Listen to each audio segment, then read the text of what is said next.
Ladies and gentlemen, I bring you Senate Joint Resolution number 2, Convention of States. This is a joint resolution requesting Congress to call a convention for proposing amendments to the United States Constitution. Typically, we see resolutions that just proclaim we're thinking a certain way or we want to see something happen. Well, this resolution actually does something. It's part of our constitutional process. There are two ways we can amend the Constitution of the United States under Article 5. Every way we've done it so far, all 27 amendments have been through Congress. Article 5 also provides another avenue for the very situation we find ourselves in right now. And that is when we have a runaway Congress and a runaway judiciary and a runaway executive branch in Washington, D.C. The states can get together and bypass Congress and get together and propose amendments to the Constitution. And that's what this bill does. So ladies and gentlemen, I'll walk you through the bill. Pages 1 through 2, we have our whereases. We can read those to ourselves. The meat of the bill is on page 2, section 1. This is the call for the Convention of States to propose amendments. This is what 15 other states have done. This language is identical to their call. It takes 34 states to get this thing going. Section 1, the legislature of the state of Wyoming hereby applies to Congress under the provisions of Article 5 of the Constitution of the United States for the calling of a convention of the states, limited to proposing amendments to the Constitution that impose fiscal restraints on the federal government, limit the power and jurisdiction of the federal government, and limit the terms of office for its officials and for members of Congress.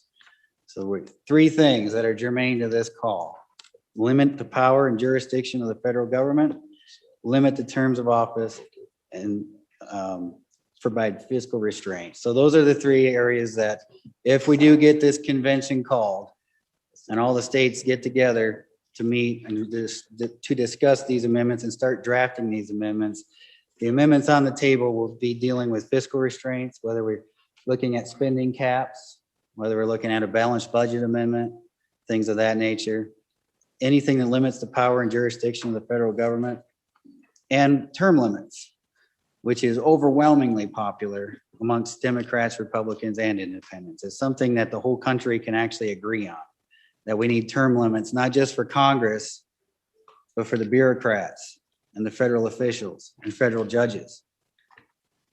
We need to drain the swamp, and the swamp's not going to drain itself. We've seen that. The way to do it is for the states to do it.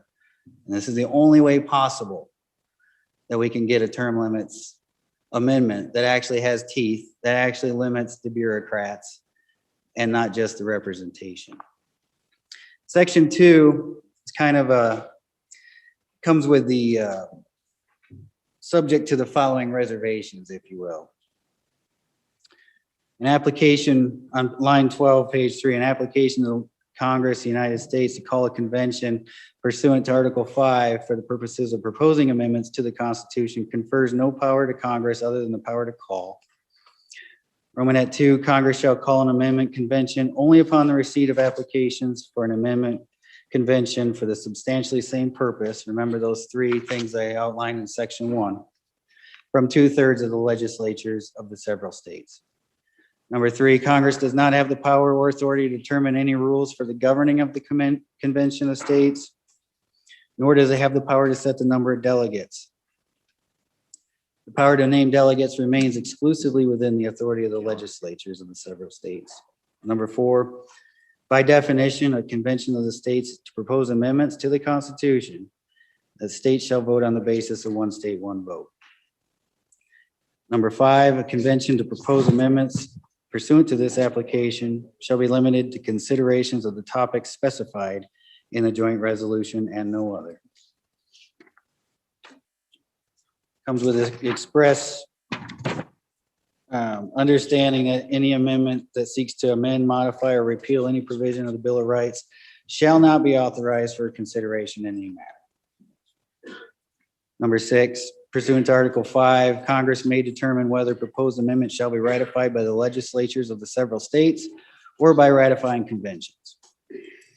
The legislature of the state of Wyoming recommends that Congress select ratification by the legislatures of the several states. Number 7, the legislature of the state of Wyoming may provide further instructions to its delegates and may recall its delegates at any time for a breach of duty or a violation of the instructions provided to the delegates. Section 3 just goes on to say this is a continuing application until we hit 2/3 of the states or until we repeal or rescind this call. And Section 4 calls on the Secretary of State to submit copies to those in Washington, D.C. Now, when I first voted on this, my freshman year in the House in 2017, our national debt was $19 trillion, and it was unfathomable at that time. And we heard the gnashing of the teeth and the crying about run away this, run away that, this thing can't be controlled, we can't do this. There's got to be a better way, we got to elect better people. So we did, we elected what we thought were the right people. Here we are, 2021, $28 trillion is the national debt today. 28 trillion. We are on the wrong track, ladies and gentlemen, and this thing is not going to fix itself. Burying our heads in the sand and hiding from this problem is only going to make it worse. The longer we wait, the worse it's going to get. It's already gotten worse in my short time in office, and we can't do this to our children. We cannot. We cannot let this country continue on this course to ruin. Our federal government is absolutely overstepping its boundaries with the aid of the Supreme Court. So in order to get these branches of government and restore federalism to this country, I believe an Article 5 Convention of States is the method to go. I think it's safer than nullification. We can do both at the same time, but we have to do something. We cannot just sit here and keep kicking the can down the road. I'm here live in Philadelphia at the Tomb of the Unknown Soldier. When you hear the phrase lives, fortunes, and sacred honor, these are the folks we should think of, those who anonymously gave their lives. Well, today you have a chance to volunteer. You need to volunteer for conventionofstates.com, the movement that's going to save the country. These folks are willing to step up and give everything. We need you to give just a little bit. Go to conventionofstates.com and volunteer today.